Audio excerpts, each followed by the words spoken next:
So, you check that time there, Steve. It is 11:16. And now normally these things get over That's Atlantic time. midnight locally. Yeah. But I'm not mad at it. No, it's a good, decent. It's still 3 hours because that's the way they normally had been. But let's talk about the match.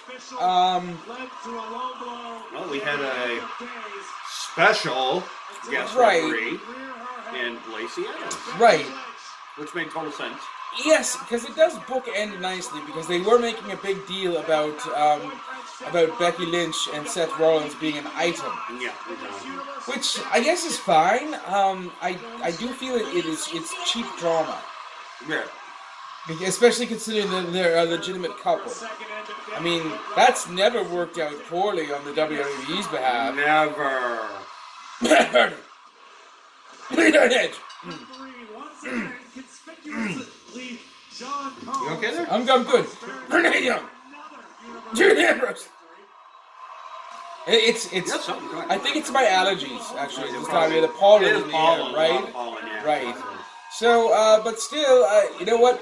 Here's how it all went down. Baron Corbin called out. Oh, there's the trademark, so that's the end of it. Baron Corbin called out for his special guest referee, which turned out to be Lacey Evans. And of course, all kinds of chicanery, where she switched it to a no count out because Seth had pretty much knocked out Baron Corbin on the outside. And no DQ. Then they went to no DQ because Baron Corbin started swinging chairs. Looks like there was going to be a 3 count, and all of a sudden, the Nick Patrick shoulder came into play. It was very trope-y as far as those kind of matches go. Yeah. But ultimately, they sent for the man. Throughout her life, Becky Lynch came out. That's right. Becky Lynch came out, and because it was after a low blow to Seth Rollins from Lacey Evans. Right. I feel that she was backstage. What? She can slap him all she wants. I need that tonight. I need that ting. You can't do that to my man.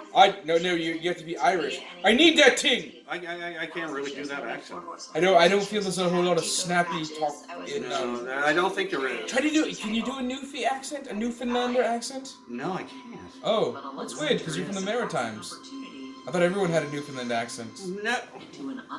That sounds like somebody from Toronto would be talking like that. Well, I just figured. WWE's flourishing women's division. Well, anyways, she needed that ting. So Becky Lynch came running out and she put a whoop down on a whoop down, is that a word? I don't think.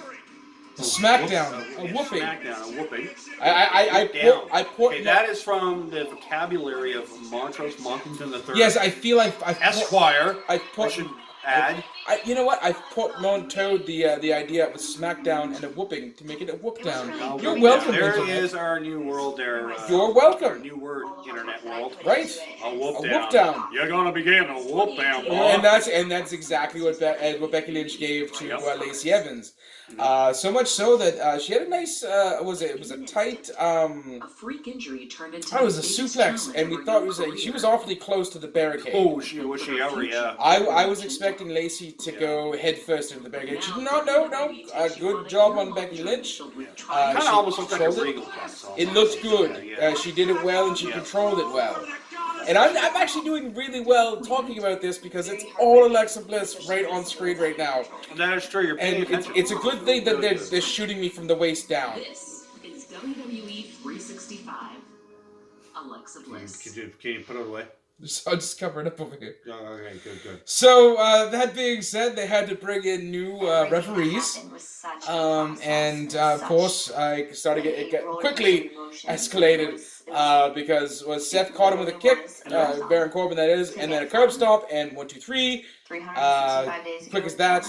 There we go. We still your Universal Champion, Seth Rollins, walking out with the man who is his woman, the man. Renee has he's the man's man. He's a manly man. Thank you. I'm gonna need it. He's a man. Right, thank you. I didn't know if you were going to get. I was hoping you were going to get that. That was probably a very high point in radio. Bit of a deep cut there, wasn't it? Yeah. Deep cuts, from the B-sides. I don't know, what did you think of this event?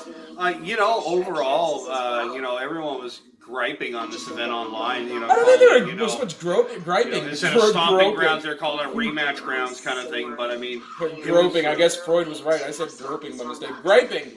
I don't. Yeah, there was a lot of indifference towards it simply because there was. And I'll be honest, you know, I really haven't been keeping up with it except for the 24/7 title. But I mean, for what has happened, I think this was a lot of redemption that WWE needed after that crapshoot that they had overseas. Well, and that's it.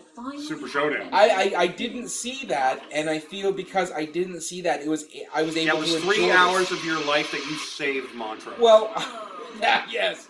But I was going to say, I feel because... I think your inner instincts of you know, you being a chimp, all right, would have actually came about, and you probably would have took your own dung and probably threw it at the screen, right? Very much so. Well, what I was saying is because I didn't see that original event, I feel that I was able to enjoy this just a little bit better. Yes. Because I wasn't like, I've already seen this. If you would have saw Super Showdown, or even just seen clips of it, right? Okay, you would have thought probably this was almost as good as, you know, maybe going to like a SummerSlam, like type? a SummerSlam type. You were gonna. I wasn't gonna say Mania. But, absolutely not. But definitely one of the other big four. It didn't take half a day to watch. Right. Like a Royal Rumble or a SummerSlam or even a Survivor Series. Yeah. But I mean, they really, I think, needed to do this. Right. In order to try and get the fans back in, and they handled it right. Yes, I feel it did really well.